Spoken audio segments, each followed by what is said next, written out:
हमें अपना दिफाई बजट बढ़ाना पड़ेगा। अपना पेट काट के फौज की तमाम फोर्सेस की तनख्वाहों को डबल करना पड़ेगा, इंसेंटिव्स बढ़ाने पड़ेंगे, अपने शाही खर्चे रोकने पड़ेंगे, डेवलपमेंट प्लान्स रोकने पड़ेंगे। लोग S-400 से ही परेशान थे और अब आ रहा है S-400 का बाप, क्योंकि हमारा जो ये कुशा मिसाइल सिस्टम है ये तो S-500 के न केवल बराबर होने वाला है, S-500 से भी आगे जाने वाला है। रुद्रम का मतलब है रिमूवर ऑफ सॉरोज, जो दुख हर ले उसको कहते हैं रुद्रम। जो एडवांस एयर डिफेंस सिस्टम है, जैसे कि चाइना के पास जो है, उसको इवेड कर सकता है। इसकी गति इतनी ज्यादा है, इसकी स्पीड इतनी ज्यादा है कि सबको फाड़ के आगे निकल जाता है और अपने टारगेट को बर्बाद कर देता है। इसको इंटीग्रेट किया जाएगा, एक ऑप्टोनिक्स शील्ड बनाई जा रही है। ऑप्टोनिक्स शील्ड इस प्रकार की बनाई जा रही है कि 3000 किलोमीटर के एक दायरे में कोई भी थ्रेट होगी वो तुरंत वहाँ से रिकॉग्नाइज कर ली जाएगी, डिटेक्ट कर ली जाएगी और डिटेक्ट करके उसको डेटर किया जाएगा और डेटर करके उसको डिस्ट्रॉय किया जाएगा, है ना। S-400 का बाप, और S-400 का ही बाप नहीं है, S-500 का भी बाप है। हिंदुस्तान के पास रशियन टेक्नोलॉजी है, इजराइल की टेक्नोलॉजी है, अमेरिका की टेक्नोलॉजी है, फ्रांस की टेक्नोलॉजी है, अब बर्तानिया की टेक्नोलॉजी भी उसके पास। ये DRDO ने बनाया, यानी कि हमारा खुद का सिस्टम है। हम किसी अमेरिका के चक्कर में नहीं पड़ रहे। We know everything and we have created the system and now Taiwan wants it and we should give it to Taiwan। दोस्तों नमस्कार। भारत ने आखिरकार कर दिखाया और खुद के ऐसे डिफेंस सिस्टम और साउंड की स्पीड से भी 3 से 5 गुना तेज मिसाइल्स बना दी हैं। अब हमें किसी और दूसरी कंट्री पर डिपेंड होने की जरूरत नहीं है। कुशा डिफेंस तो रशिया के S-400 और 500 से भी आगे की चीज है और इसके अलावा रुद्रम मिसाइल सिस्टम तो ब्रह्मोस से भी तेज स्पीड से प्रहार करता है। और इन सब के अलावा भी हमारे पास कई fully advance home made weapon है जिनका दुनिया में कोई तोड़ नहीं है और हमने अपने आप को प्रूव भी किया है पाकिस्तान के खिलाफ। ये देख अब पूरी दुनिया में भारत के होम मेड हथियारों की डिमांड बढ़ गई है। ताइवान तो बेकरार है हमसे D4 डिफेंस सिस्टम लेने के लिए, क्योंकि उनको चाइना से बहुत खतरा है। और अब समय आ गया है कि हम ताइवान को एज कंट्री मान्यता दें, क्योंकि चाइना हमारे दुश्मन पाकिस्तान को खुलेआम हथियार सप्लाई करता है। और ताइवान के अलावा इंडोनेशिया, वियतनाम, फिलीपींस भी हमसे हथियार ले रहे हैं और फिलीपींस में तो ब्रह्मोस पहुंच भी गई है। और पाकिस्तान भी अब चाइना के पीछे पड़ गया कि हमें भी हथियार दो। लेकिन चाइना के लोगों ने बोलना शुरू कर दिया है कि हम क्यों फ्री में दे पाकिस्तान को जेट्स और बाकी वेपन, जबकि उन्होंने पिछली बार की पेमेंट ही नहीं की अभी तक। लेकिन चाइना जानबूझकर पाकिस्तान को सप्लाई करता रहेगा ताकि भारत को काउंटर किया। लोग S-400 से ही परेशान थे और अब आ रहा है S-400 का बाप। S-400 का बाप S-500 नहीं, क्योंकि S-500 का ऑफर रशिया ने भारत को दे दिया, लेकिन भारत ने कहा नहीं, हमें S-500 की आवश्यकता नहीं है, क्योंकि हमारा जो ये कुशा मिसाइल सिस्टम है ये तो S-500 के न केवल बराबर होने वाला है, S-500 से भी आगे जाने वाला है। और S-500 से आगे कैसे ये जाएगा कि आप ये देखिए कि इसमें 3 मिसाइल्स हैं, M1, M2, M2, M3, 3 interceptor इसमें लगाए गए हैं। और ये 3 इंटरसेप्टर 150 किलोमीटर, 250 किलोमीटर और 400 किलोमीटर के हैं और इसमें इनकी जो रेंज है वो भारत और बढ़ा सकता है। जी हाँ, भारत आराम से इनकी रेंज बढ़ा सकता है क्योंकि वो हमारे यहाँ की ही है। और ये S-500 की जो कैपेसिटी है, जो इसका रेडार है, वो S-500 से भी अधिक पावरफुल होने वाला है। और साथ में इसको इंटीग्रेट किया जाएगा, एक ऑप्टोनिक्स शील्ड बनाई जा रही है।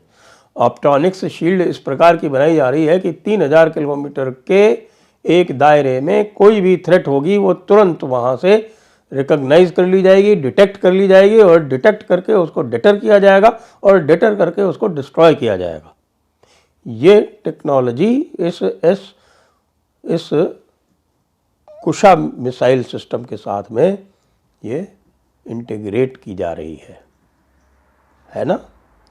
S-400 का बाप, और S-400 का ही बाप नहीं है, S-500 का भी बाप है। आप धीरे धीरे आप भारत को देख रहे होंगे कि Bharat is not depending upon outside players so much. बहुत एक पुश है इंडिजनाइजेशन का, बहुत एक पुश है आत्मनिर्भर भारत का कि भाई जो भी होगा हम खुद बनाएंगे, खुद ही इस्तेमाल करेंगे, हमारी जिम्मेदारी, हमारे platforms. Chairman DRDO doctor Sameer Kamat ने यह बताया कि officially confirmed the development of Rudram 4, describing it as next generation hypersonic air to surface missile currently under development. अब देखिए साहब, एयर टू सरफेस मतलब कि हवाई जहाज से, एयर से आप सरफेस यानी कि जमीन की ओर, जमीन के टारगेट्स पर मारेंगे। अच्छा, ये ब्रह्मोस भी काम करता है ऐसे। ब्रह्मोस आर्मी, नेवी, एयरफोर्स तीनों के पास है। और इस बार ऑपरेशन सिंदूर में हमने ब्रह्मोस का इस्तेमाल करा था, हवाई जहाज से, सुखोई से मारा था। लेकिन दोस्तों फर्क है, यह हाइपरसोनिक है। डॉक्टर कामत बताते हैं कि रुद्रम जो है it is a hypersonic platform. Rudram का मतलब है रिमूवर ऑफ सॉरोज, जो दुख हर ले उसको कहते हैं रुद्रम। जो एडवांस एयर डिफेंस सिस्टम है, जैसे कि चाइना के पास जो है, उसको इवेड कर सकता है। इसकी गति इतनी ज्यादा है, इसकी स्पीड इतनी ज्यादा है कि सबको फाड़ के आगे निकल जाता है और अपने टारगेट को बर्बाद कर देता है। ब्रह्मोस की स्पीड क्या है? 2.5 से लेकर 3 गुना ध्वनि की गति से तेज, यानी कि 2.5 to 3 times the speed of sound. Hypersonic होता है 5 times the speed of sound. दोस्तों यहां पे ताइवान है। ताइवान भारत से कह रहा है कि भारत का जो D4 एंटी ड्रोन सिस्टम है ये हमें दे दो। और अगर भारत ने दे दिया ये, तो चाइना को ऐसी मिर्ची लगेगी, ऐसी मिर्ची लगेगी, कितने भी ठंडा पानी पिए वो मिर्ची दूर नहीं हो सकती। D4 का क्या मतलब है? 1 2 3 4। भाई ये है D4, drone detect, debtor, destroy. ये जो बायरेक्टर ड्रोन्स हैं, ये बड़ा इनका हुआ था पूरी दुनिया में कि साहब टर्किश ड्रोन है, टर्किश ड्रोन है। D4 ने सबको खत्म कर दिया। ये DRDO ने बनाया, यानी कि हमारा खुद का सिस्टम है। हम किसी अमेरिका के चक्कर में नहीं पड़ रहे। We know everything and we have created this system and now Taiwan wants it and we should give it to Taiwan. अब लोग ये बोलेंगे साहब अगर ताइवान को दोगे तो चाइना बड़ा रुष्ट हो जाएगा यार, चाइना बड़ा दुखी हो जाएगा, चाइना गुस्सा हो जाएगा। तो होने दो चाइना को गुस्सा। 81% of Pakistan defence equipment is supplied by China. Pakistan का कौन दुश्मन है? पाकिस्तान ईरान के ऊपर हल्ला बोल रहा है कि चीन के ऊपर या अफगानिस्तान के ऊपर। हाँ, थोड़ा बहुत एंटी टेरर ऑपरेशंस वो करता है, लेकिन ज्यादातर उनके जो एयरक्राफ्ट हैं, जितने भी बड़े बड़े प्लेटफॉर्म्स हैं, they are all Chinese supplied. ये चाइनीज प्लेटफॉर्म्स है भाई। अगर ये चाइनीज प्लेटफॉर्म्स हैं तो चाइना किसके खिलाफ उनके लिए हथियार सप्लाई कर रहा है? क्यों हथियार सप्लाई कर रहा है? Now it is time not only to give them D4, not only to give them D4, ask the Taiwanese what you want.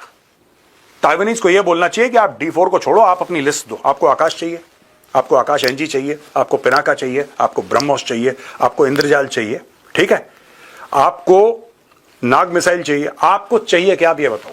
We have everything. You tell us what you wish for and we will give it to you.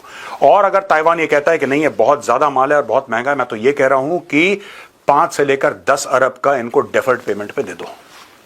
5 से लेकर 10 अरब US$ का deferred payment पे पैसा हम लेंगे, आराम से ले लेंगे, बाद में 3 4 5 साल के बाद दे देना, कोई जल्दी नहीं है। सॉवरेन गारंटीज होती हैं दोनों देश आपस में। And we must also think about diplomatically recognising Taiwan. Proper embassy यहां पे, प्रॉपर एम्बेसी वहां पे। ये चाइना की लल्लो चप्पो करते हुए बहुत समय हो गया भाई, बहुत ज्यादा लल्लो चप्पो करती चाइना की। ये हमारे दुश्मनों को हथियार सप्लाई करते रहे और हम कुछ ना करें, ऐसा नहीं हो सकता। Air force to get ₹10,000 crore indigenous I STAR spy planes, यानी कि ये जो जहाज हैं ये खुफिया काम के लिए, जासूसी वाले जहाज हैं। कोई भी सामने चीन का या पाकिस्तान का कोई भी टारगेट हो जो जमीन पे हो, ये देख लेगा दूर से और ये उसको आइडेंटिफाई कर देगा। जाहिर सी बात है, जब ये आइडेंटिफाई करेगा तो ये सिग्नल देगा अपने बेस को, और वहां से जो हमारे वेपन प्लेटफॉर्म्स हैं, चाहे वो मिसाइल हो, चाहे वो कुछ भी हो, वो जाके उसको बर्बाद करेंगे। Right? I-Star aircraft will operate at high altitudes and from standoff ranges. Standoff ranges मतलब कि इसको जरूरी नहीं है कि ये पाकिस्तान के अंदर जाए, कई 100 किलोमीटर पीछे भारत की ही टेरिटरी में उड़ रहा होगा।